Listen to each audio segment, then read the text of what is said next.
But like, again, I don't think that that's founded in anything, but it feels that way.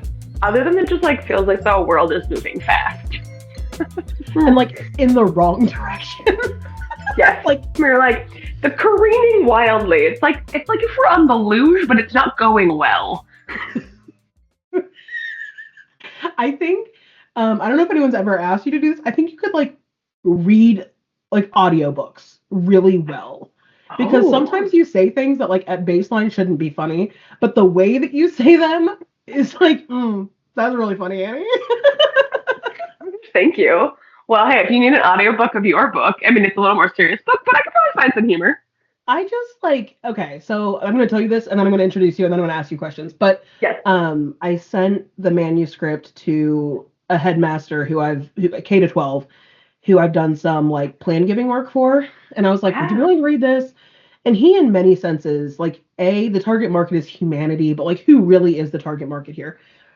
And I got back an email that said, like, I'm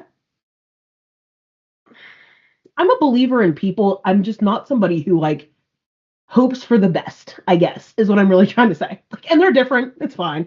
Yeah. Um, if I could have dreamed what I wanted his feedback to say, it checked every box. Like Love the that. length of it, the ease to read, how it followed, how it flowed, what it meant for him. And I was like, Yeah, girl, you did it. Yes. that's so cool. Anyway, thanks I for your love help. that. How affirming. Seriously, how affirming. Yeah. Yeah. And you're the one who did the most work on the roughest version. So really thank you for early on being like, yeah, but no. I appreciate you. In the words of Dana Del Valle, if you ask for feedback, you're going to get real feedback. Which, like, so few people actually want to do that. It's uncomfortable to be like, I know that you worked really hard on this, and if I believe that you asked me for feedback to truly make it better, then I have to like believe that and trust our relationship, and then be like, here's what I think. What a great segue to my introduction of you. So I'm going to introduce you. Stay in Yeah. your lane. Be quiet. So I can say nice things about you. Um, have you ever moved somewhere or started a new job or academic program and been met with the repeated question, have you met blank yet? For me, here, that person was and has continued to be Annie Wood. Sometimes your people know who your people are going to be before you ever get the chance to meet them. And I am so grateful for how right every single person was who said, you haven't met her, you need to immediately. Annie is someone who builds things that last, programs, teams, communities, and cultures. She has spent her career working at the intersection of education, leadership, storytelling, and community building. From higher education to nonprofits to creative organizations, wherever she's been deeply invested in helping people learn, grow, and belong, often without the spotlight needed to do it. She cares about so many of the things I care deeply about: people, culture, leadership, education, community, standards, practices, and being someone others can truly count on. I'm thrilled for you to get to know her a little bit. That's you. Welcome. Gosh, Hi. I should have you do all of my introductions for everything I ever do because that was the best. I'm here to help. I'll send it to you if you want it. Yes, So, please. all of that being said, I think we could talk for like 6 hours Yes, and not run we out sure of could. things to talk.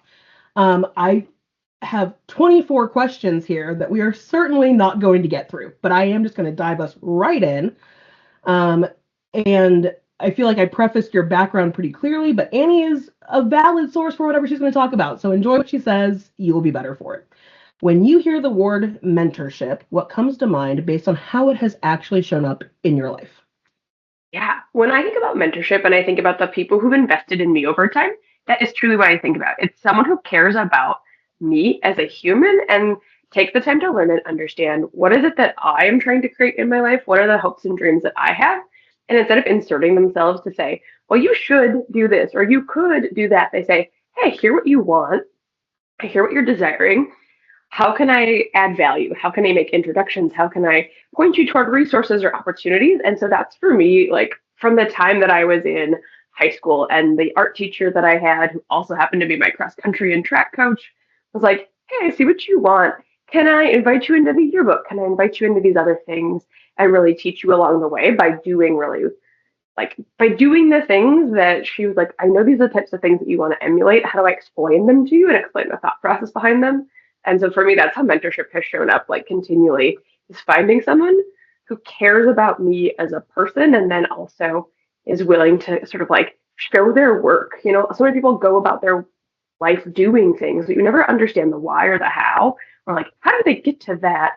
And so people who are willing to share their mistakes and their hard lessons learned, as well as the like bright, shiny things, have been really impactful for me. I don't think I've heard someone talk about showing their work since like middle school math. And I think like that is such a great example of like, I have these pieces. This is the answer. I don't know how you go from here to here. And like having someone show their, like, here's how I show up in meetings, or here's how I lead my team, or my personal practices. So I show up to work the way I want to. Like that's showing your work. And showing your work is sometimes messy. And I think you hit on that too, right? Like, how many times did you erase it? How many times did you get it wrong and try again? Like, I hate Yeah, math, so I love that example. yeah. Awesome. So was there a moment when you realized someone was mentoring you, even if it wasn't labeled that way? Oh, that's a fun question. You know, I think back to when I was in college, and it was actually a student who was just a couple years older than me, but there was an organization that I had heard of as I was just wrapping up my high school career. It's called Students Today, Leaders Forever. And they took to something called a Pay It Forward tour over spring break. And I was like, that sounds fun. And so I truly, this was like, this is going to date me, but I rolled into an STLF meeting with my paper form filled out and a literal check written out for the amount of the tour and was like, hi, I want to do this thing. And they were like, who are you? How do you know about this? We've never met you before. We're so excited about this. But one of the students who was leading the chapter on our campus at North Dakota State kind of took me under her wing, and I didn't realize it until much later. But she really started showing me what it meant to lead that organization. And she wasn't leading a bus trip that year, but she really encouraged the folks who were leading my bus to say, how can you tap into Annie a little bit and like give her a job or a task or something meaningful to contribute to on this bus? And that was really fun because that set me on a path to be really involved in that organization throughout my entire college career. I interned there in the summer. I led high school trips. I led college trips. I led middle school trips. Never doing that again. Love middle schoolers, but no, not for a whole like weekend on a bus. But it was just really fun for her to say, "Hey, I recognize something in you, and I'm going to help you tap into it, and I'm going to create the opportunities, and I'm going to encourage others to create opportunities for you." And so it's been really fun to think back on that, where she never pulled me aside and said, "Hey, I'm going to do this for you." She just did it quietly but very consciously. I appreciate everything about that. I think just I'm going to come back to the excellence you bring to the table. One of the things you said in the first thing was an invitation, like being invited, like that's an action, right? And then even recognize, like I feel like you're putting the right words on the things people sense or feel or desire and don't have that they can't quite name. So I just want to thank you for naming some of those things because I think that's really, really helpful. Um, what's a lesson you learned from watching someone lead well or poorly? Oh, can I tell you stories? So maybe we'll steer positive first, you know. Yeah. So I think about opportunities that I've had to show up in different spaces and be invited into rooms with people who I truly like have probably no business like being in a room with for who I was, especially at that age. And what I'll just to keep on that Students Today Leaders Forever example, I interned there the summer before my senior year of college, and they were super plugged into the Minneapolis St. Paul nonprofit space. And so I got invited to a lot of rooms to meet funders, to meet philanthropists, and got a chance to meet Jen Ford Reedy from the Bush Foundation. I'm like a 21-year-old. I have no idea, like really who she is and how big of a deal she is. But just recognizing how she leads that foundation and the commitment that she has made over the years to show up very authentically and to show up in ways that says, I'm going to push our organization. I'm going to push my fellow foundation leaders. I'm going to push for the things that I know that this world can create and can hold and like not back down. And I really have appreciated watching her leadership over the years as she's continued to lead that foundation. And so that one is like an example of someone that I don't even really know that personally, but just watching her leadership and watching how she shows up has been really fun to see. if you want an example of like learning lessons of like what you don't want to do, I got those too, but we don't have to. Well, I think I even if you don't give me the examples, I think one of the things that has been so true for our generation, younger, like this, just like striving leaders, I would say, like we're growing, is a lot of us learned how to be good at our job by watching what not to do. And I think that adding a legitimate framework, like that's real. That is learned experience that can, like, I'm not asking for you to have bad experiences. I hope you don't, but that those things can help us be better. Yeah. I mean, I think the examples that I see that have taught me really like, what do I not want to do is when I've been met with leadership that thinks people are replaceable in their organization and they really see jobs as roles instead of roles filled by people. And I understand, right? At the end of the day, you people are going to come and go from organizations, but if you don't take the time to understand what is happening in this person's life and how they're showing up in their role, and instead you just say, well, if they decide they don't want to be here, like whatever, and just kind of be dismissive of as like if someone is sharing something about the organization or about the way that I'm leading that's not working for them, it's like, okay, how can I learn from that and stay curious instead of get really defensive? And I think, those are the times when people have just shown me like that's not how I want to show up. I never want someone to feel in my presence like I don't care if you come or go. I don't care if you leave or stay. I like at Tellwell right now, like my goal, and I've been like open about this with our team is like I want to help make Tellwell a place that if even if you got a really great job offer, you think two or three or four times about leaving Tellwell to go there because what we've created here is a special place where you feel seen and valued and understood. You feel like you have room for growth, where you feel like you're contributing, that you're part of a team, and that like even a higher salary or a little more PTO like isn't enough to tip you over to say I'm ready to leave that place and let all those things go. So I think that's those are the types of things that have just really stuck with me is when someone doesn't really see me as a full person, I never want someone to have that experience with me. I love all of that. I think it's so important. And this understanding that, like, human potential is the only limitless thing in a business enterprise. And so, inevitably, people will move or move on, and that's fine. And in many senses, it's good. Like, you should grow. And hopefully, you're taking what you've learned here with you, because what we do here, and I'm just going to use Tellwell as the example, right? This should transform your relationship with work. So, when you do move on, take that with you. Culture is actually not like a mystery is a huge belief of mine. And so I appreciate you putting that kind of framework into place. I'm going to ask you this question that I haven't asked other people because I think that you have dealt with a lot of people in a lot of different spaces. And I hear, there's a lot of commentary on younger generations, work ethic, or how they show up to the workspace. And I will just take this opportunity to say I hired two 22-year-olds who were some of the best employees I ever had. The wind beneath my wings and the future of the world. So proud of them every day. But have you learned something meaningful from someone younger or less credentialed than you? Of course. Right. I'd be like crazy to say no to that because I think everyone has different lived experiences. And if they've taken the time to like learn about those, think about those, they have experience to share that's so valid. And, thinking about like one of my coworkers right now, she has such an ability to like understand people and kind of read people and see like, something seems off today, or like, hey, I noticed this phrase you use, and she's so good at checking in a way that feels really caring. And I'm like, how do I get better at that? She's so good at it, and it has challenged me, right? When I see someone who's really good at something, I'm like, oh, I want to emulate that. It's not because I want to beat her or anything like that. It's like I feel so seen and appreciate that so much. And I want to be able to do more of that. And so for me, it's always that idea of how can I learn to do something that another person does that I appreciate, like to give that thing gift and like kind of pay it forward or pass it on. So I don't know if that answered your question in the way you're hoping. It absolutely does, because I just think so much of my hope for real talk in these conversations is like, what does it really feel like? What are we really doing? Like, who is a real person in a real job? Like, what does it mean I can learn from anybody? Like, it means no, literally, you can learn from anybody.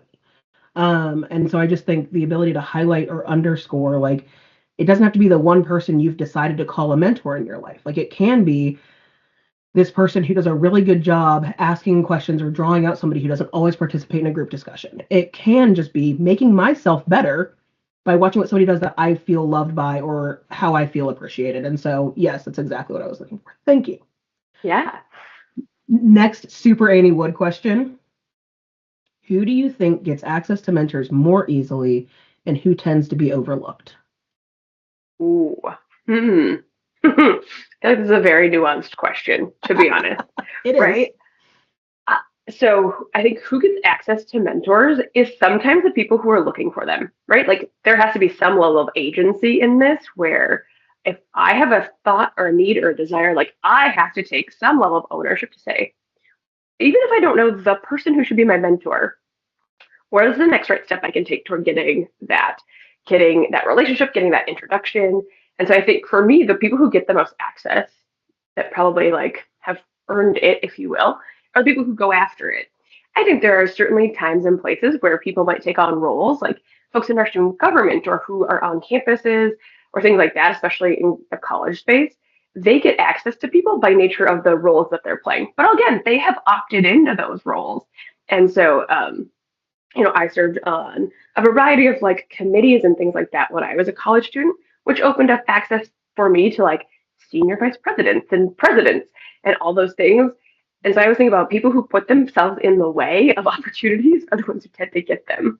And the people who don't end up with access to opportunities, I think there are sometimes people who are kind of on the edge where they don't necessarily need a ton of extra support, but they aren't necessarily in those positions where they're naturally getting some more opportunity. I think the middle is missing, right? I think so often we're thinking about how do we help bring the lower achieving students or the people who maybe have a little less opportunity, and that's good. Like I do think we need to make sure that we're looking at and evaluating like what systems are preventing people from having access.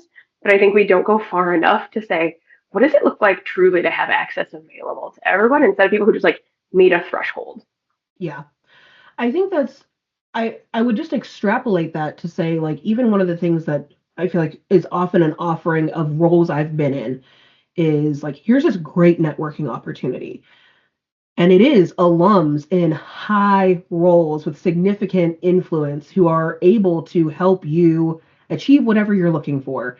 And there is still this barrier of entry of like, the context of networking is scary, or getting out of your comfort zone and doing something new, or maybe not having a buddy to do that thing with. I guess a question I would ask is, what advice would you tangibly give a student, a young professional, a professional who's trying to figure out what to do next about taking that step to find themselves in that place? I think it starts with identifying what do you want and why do you want that? Because so often I see people who are like, well, I should, and I put air quotes around should, be doing this. And that is a sign or a signal to me anytime I hear myself shoulding, is that I'm like, where did that notion or idea come from? And is it true for me? And so if I'm like, oh, I should be more involved in X, Y, and Z, I'm like, where did that idea come from? Does that feel true for me? And so it really forces me to excavate that. And so that's the advice I would give to someone is take a minute to say, what do I really want? And like challenge yourself to get down like 5 whys deep and to say why. And if, I was coaching someone recently who really wants to go full time on their freelance business. And I was like, okay, well, like, let's get to let's excavate this. Like, why do you really want that? Because, they were kind of teetering on like, well, I could just keep it a side gig and whatever, whatever. And I was like, okay, let's start with like the what does it make possible? Why is that important to you? Why is that important to you? And so it's been really fun to sort of encourage people to excavate the shoulds and the I think I want that thing, but not necessarily having a clear why. If 5 whys deep isn't something you pulled from something, you should be copywriting that. I'm obsessed with it. I'm not looking for your like, well, because no, I want to, let's dig. We're going to dig. We're going to excavate this. 5 whys deep is not my own thing. It's very much something I borrowed from somewhere at some point. Well, I love borrowing, and you said it to me, so I will quote you when I say it. And there we go.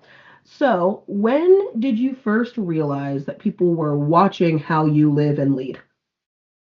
Oh, that's an interesting question.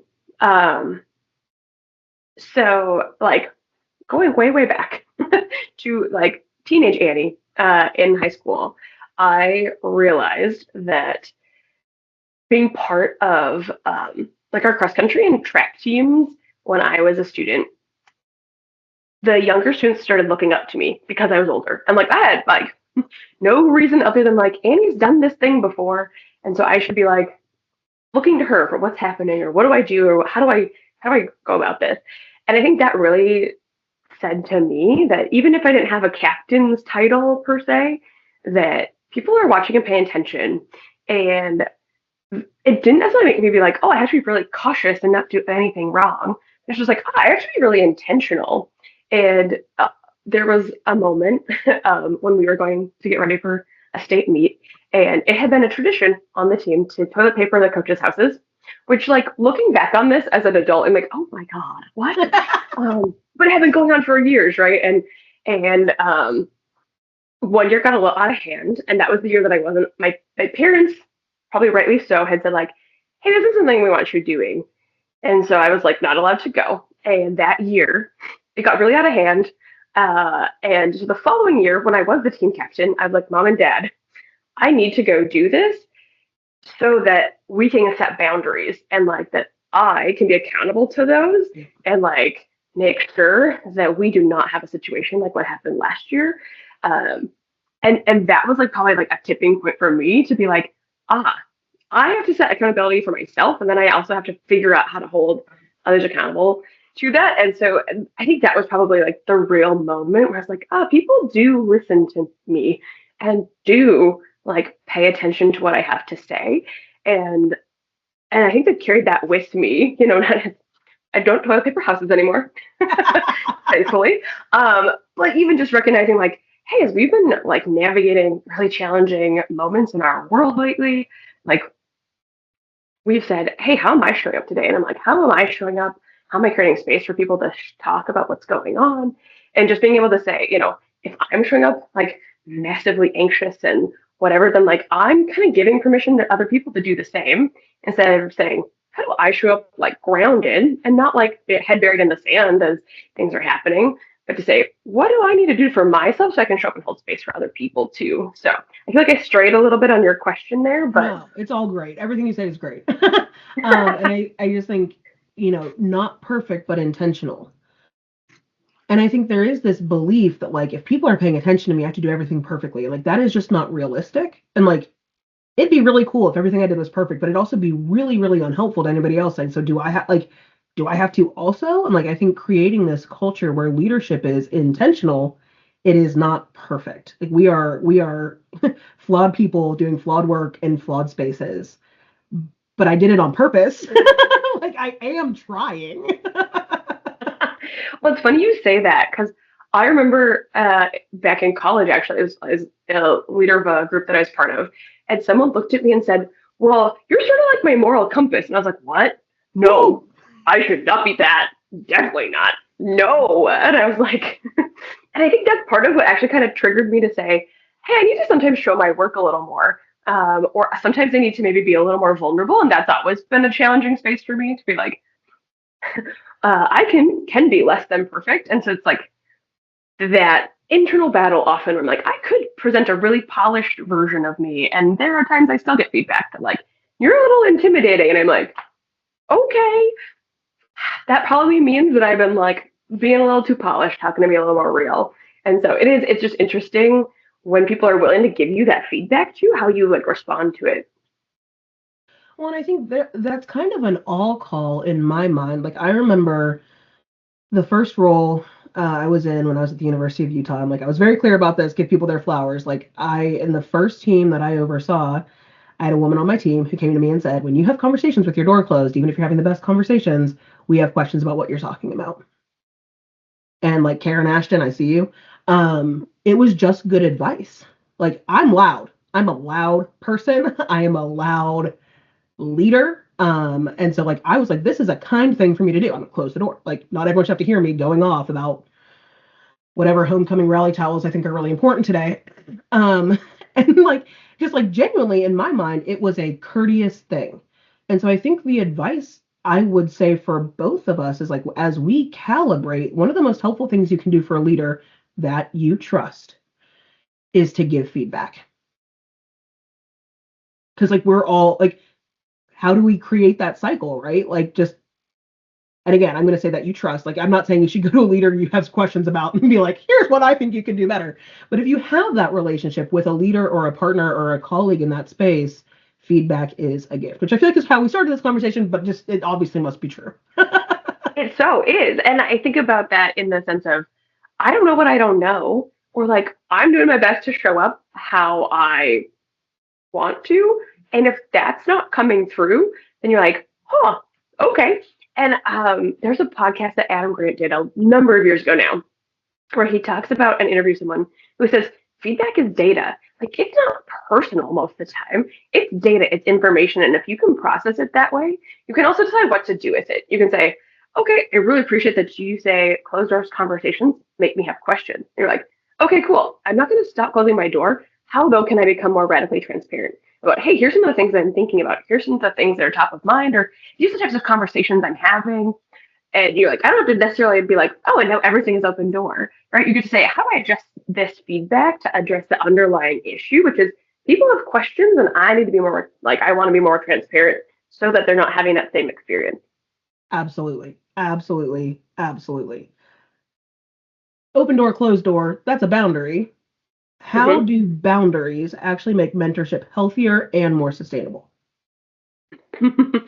Like, it's so funny that you asked that because I'm like, I feel like it should be obvious, but then as I've been like trying to articulate it and struggling. And so I think though, something that I talked to my therapist about, shout out to Julie, is this idea of like giving care versus offering care and supporting someone versus rescuing someone. And I think sometimes, right, I see and sense their discomfort, which then makes me feel discomfort. And I'm like, well, I can fix this for you. And that is me going into like rescuer mode Yeah. instead of saying, how do I stay in the discomfort with you, but hear what you are saying and what you're asking for help with, and like, what does help and support look like? And I think that's for me where some of those boundaries come in, where I can say, okay, here's what I'm hearing. Let's set a boundary of like how much time or energy or emotion I can invest in this with you. And I also have to set a boundary around like, what is my expectation of you taking action for me to continue being involved in this with you? And I think those have been really helpful to me as thinking about boundaries. And there's a book called Super Communicators by Charles Duhigg.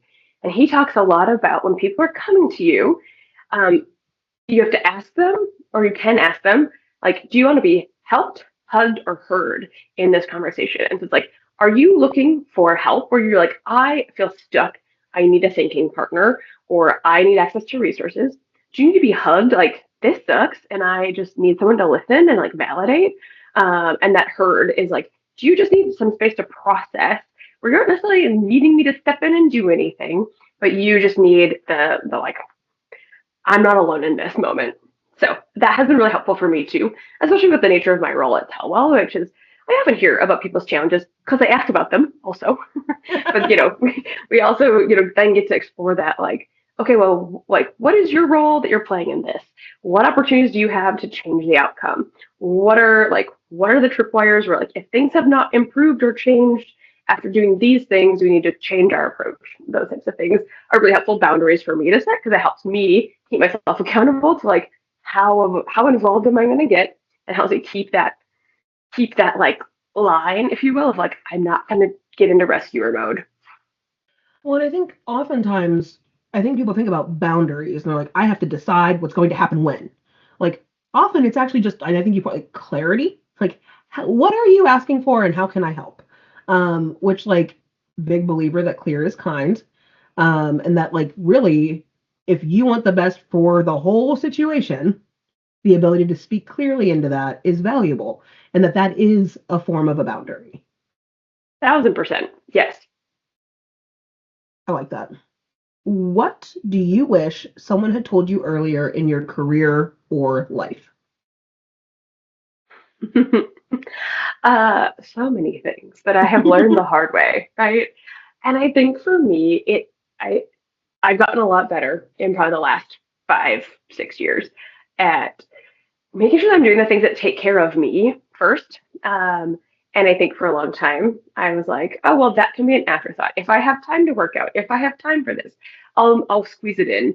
And really making that shift to say, it's not negotiable for me to get up in the morning, especially in the winter, and like start my day with my happy lamp and some yoga and some body movement. And it's non-negotiable for me to like actually hold time in my day to have lunch. And like it is a rare moment these days where I accept a lunch meeting. That's not just like a fun connection with someone. And so I think those are some of the boundaries or some of the things that I think people told me, but I had a hard time hearing and implementing until I saw what happened when I didn't. And I burned out really hard from a job like, oh gosh, we're going on like 9 years ago now. And that was because I had really poor boundaries around it. I was working a lot, I cared a lot, I wanted a lot of things, and instead of stopping and saying, I can't keep giving in this way without setting up myself for some better boundaries. That was really the wake up call. I like literally was done with my job, took an entire month, called it Annie-tober, and was like, I'm not doing anything other than trying to like recenter myself and kind of figure out who I am and what do I want and what do I need in my next phase. And so I think that was the biggest signal to me was people had said all those things. I didn't listen. And so maybe not that I wish they would have told me sooner, but I wish I would have learned differently or like listened to the wise people who shared that. Well, I think before this launch, there was like these core tenets of what this is supposed to be. And one of those things is like we actually know a lot of things. We have to share our knowledge. And like maybe you've read it, maybe you've seen it on some inspirational Instagram account you follow, maybe your grandparent told you this. Like we have to say the things more out loud to each other, because we know a lot of things and knowledge is best when it's shared. And I just like so many of those things are so tangible, but they're like I think a lot about the fact that our brain believes what we tell it repeatedly. And so like how are we going to repeat these things? Like we got to have the conversations because it can't just be this thing you read once or saw online. Like for as smart as we are, sometimes we're really stupid. And like we might want these things. Do we know how to make them a part of our life? Yes. Well, for me now, it's like, do I actually think that I'm not normal? Like, do I actually think I'm not a human who like of all the things that I know that like help, I'm like, oh, but I am the one person who doesn't need to do those things. You're like, no, that's ridiculous. I'm not a superhuman. I too need to make sure I like have sleep and good nutrition and I move my body. Like, duh. Or like I talk myself into like, oh, I've been feeling really good lately. I can skip this morning. You're like, no, that's the thing that makes me feel good. Like, what? What am I doing? So it's when I start thinking that I'm special that I realize I'm like, oh, we're going down a dangerous path. And like I just again we for as smart as we are also sometimes very dumb. And like I think that's also showing our work. Like I Yes. don't do this perfectly because as smart as we all may be, we still don't always advocate for our best selves. So we're learning. What is one small doable way someone can show up as a mentor without overthinking it? And I'm going to add this to like not just the formal mentor hat, but like older employee, younger employee, new employee, different experience, whatever context someone shows up in, what's a way they can show up and be mentory, for lack of a better sounding word. I love mentory. Let's make it a thing. So something that I always encourage people is you're observing the world around you. You're observing people's behaviors and their actions and their outcomes all the time. And too often I think we keep that to ourselves because we don't want to seem like we're judging. We don't want to seem like we're overstepping. And I think the best thing you could do is as you're noticing something, just approach the person and say, hey, I have a couple things I've noticed. Are you interested in hearing them? Are you interested in it? And if they opt in, great. And if they say, actually, I don't have time or brain space for that, you're like, okay, cool.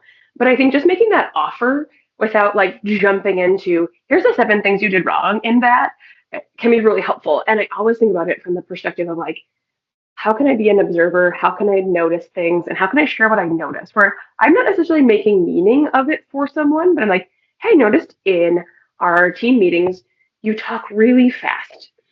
And I'm wondering if I could help you, figure out how to like where that's coming from. And, so I'm like, not like you need to talk slower, right? That's not the feedback I'm giving. I'm like, hey, I'm noticing this. And they might not even realize they're talking fast. I'm a fast talker, such a fast talker. And so, it's like, oh, I'm not nervous. I'm just excited, or like my brain goes really fast. I'm like, oh, but if it's hard for people to understand or retain what's happening, that's actually really helpful feedback. And I can be like, let's pump the brakes. And like often when I do a presentation, I like lead with that. I'm like, I'm a fast talker. Sometimes when I get excited, I really get going. And I was like, so it'd be really helpful to me if you do one of these if I'm going too fast. And it's so funny the number of times where someone is like, and I'm like, yes, okay, we're gonna slow it back down. It's like those types of things. I think as you're noticing, you can comment on those things. You can invite people into conversation, and you can stay curious without getting judgmental about what you're noticing. Okay, I love that you brought this up because I'm a huge Ted Lasso fan. And like be curious, not judgmental. And I wanna just pause there because for me, when I was like, yes, early adopter, get it. I'm on board. Yes, Ted. But for me, I really needed to parse that like it wasn't judgmental like judging, it's judgmental like you've made a decision. Like it's not like judgy. It's like I've judged this and so how do you like curiosity is open and endless and curious, you can't use a word to define a word, inquisitive and inquiring and exploring versus this is what happened, this is how this person is.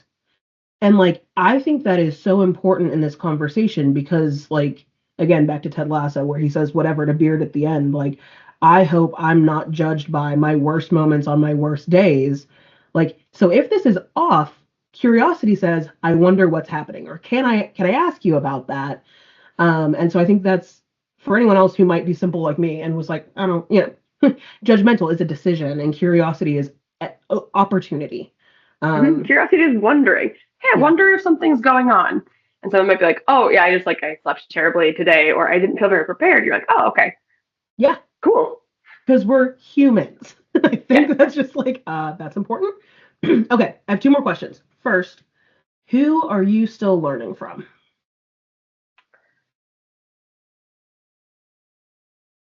Like, do you mean like directly in my life or like You can answer bigger? it however you want to. Okay, great. Oh, that's so fun. Um, a couple of my like favorite people to learn from are Chip and Dan Heath. They have so many great books that I truly like. I think I have them all, and I reread them, and I have like sections marked and flagged. And so I think those are some folks that I really enjoy learning from because they often give you really applicable insights into things that like whether it's decision making or change or whether it is about how to get people to buy into ideas. I just really love going back to some of those. And I know Dan Heath has been still putting out some new books himself. And so I also love when they show up on podcasts. You're like, oh, what new insights do we have today? So that's someone. Another person that I have really loved learning from and go back to time and again is Cy Wakeman. If you're familiar with her work, she does a lot around reality-based leadership. And I think, especially in the world we're living in, where you're like, I really have to stay grounded in what is reality, not what I hope for. Or if these three things happen, then I can do X, right?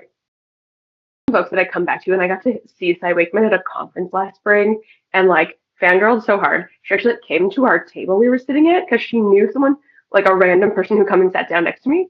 And I was like, oh my gosh, she's here. She was like, oh, she's an old friend. You want to come over? And I was like, what? Really? Oh my god, what? And so then she like calls her over, and Cy comes up and is like, oh my gosh, Fargo. I've been to Fargo. And I was like, what? Hi. And she's like, are you a hugger? Want a hug? And I was like, yes. Oh my gosh, yes. And I think even that, right, as much as I love all of her research and her teachings and her leadership lessons, it's just like she is someone who's still a very real human who's just like, oh, you love what I'm talking about. Do you want a hug? Yes.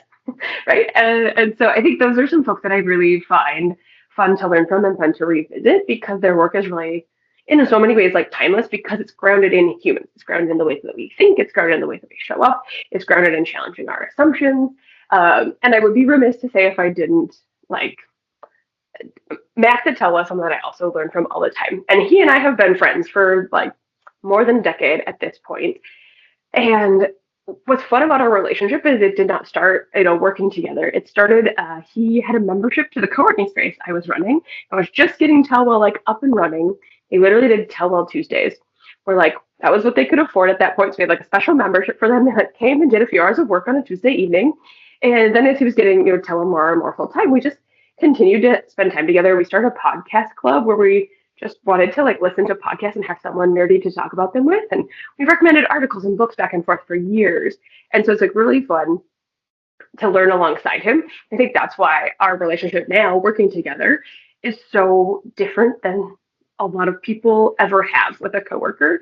And I serve as the chief of staff at Tell All, which is like funny because we're such a small organization, but it's fun because I don't think I could have said yes to this type of role for someone I didn't already really like understand more about how they think and have like confidence that they're committed to learning and growing and evolving. And so it's just really fun to like learn from him as he brings in new ideas or hears things. And it's fun now because we have to apply them to Tell All together. But also just those the other human things that are like, so I learned this from my therapist this week, or I learned this by talking to so and so. And so those are some folks that like it's just fun to have a friend who you can be your nerdiest self with, and you're like, well, we can dive really deep into all the nerdy things and keep learning together. Because I think for me, that's so much of how like friendships often work is shared experiences and shared learning instead of being like, well, we're just going to go have another glass of wine. It's like, no, let's jump into some fun stuff. And I think like that's what I'm loving about this era, I guess, is like whether it is digital, like you and I happen to live pretty close to each other, but you could live anywhere and we could be doing this. And I think there is just like who are your people? Who are you paying attention to? What authors are you reading? Who are you excited to see on a podcast? Who do you choose to spend your time with? And is it somebody who you can have those conversations with, or is it just like it's cold again, like it's Fargo? Like you can only have that conversation so many times. Right.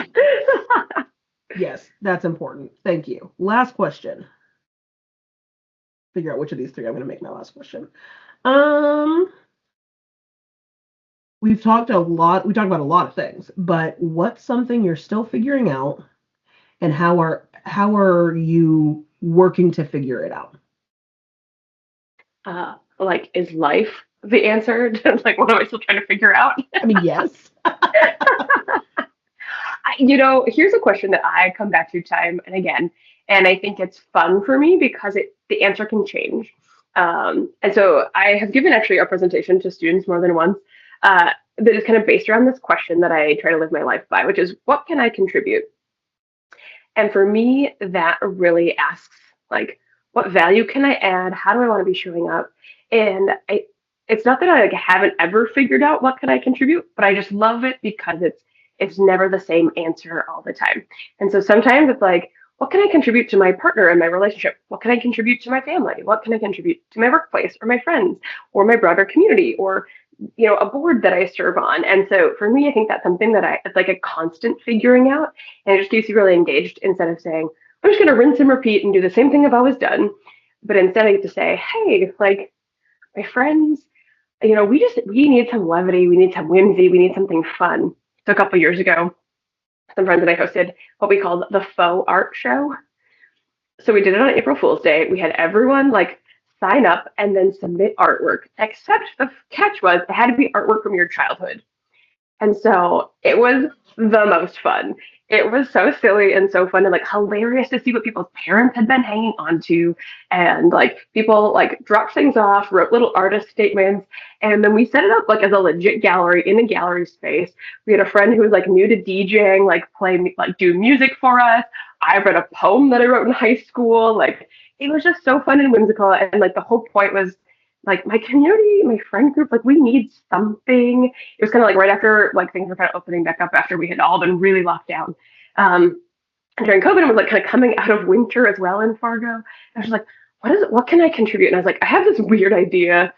I'm going to contribute that and like invite people and gather people and bring people together for this thing that just like reminds us that art and creativity, nothing has to be good to like be enjoyed and appreciated. And if we stop creating, like the bad guys win because they have convinced us that we don't have anything to contribute. If we stop creating, the bad guys win. Yeah. That's the tweet. I mean, there's a million tweets, but Annie, that's that's the end. Thank you for that and for everything else. But That's the whole point, actually. Yeah. Thank you. Thank you for your time. Thank you for doing this. I'm so excited. What a great Thursday. Yeah, well, it's such a fun, because I feel like we always have good conversations, right? I feel like it's been fun to hear, like, what are you curious about? And then be able to, like, riff on it together. So thank you for, like, the preparation you did and for the idea and for the invite. It was an honor, and I will spam your socials. So thank you, and I love you, and I hope the rest of your day is phenomenal. Thanks so much. Well, let me know how I can help promote or push it out or any of those things. So. Oh, I will. Thanks, friend. Yeah, absolutely. Have a beautiful Thursday. Stay warm. Hey, thanks, you too. I like your winter spring vest. I know, right? Bye-bye. Bye.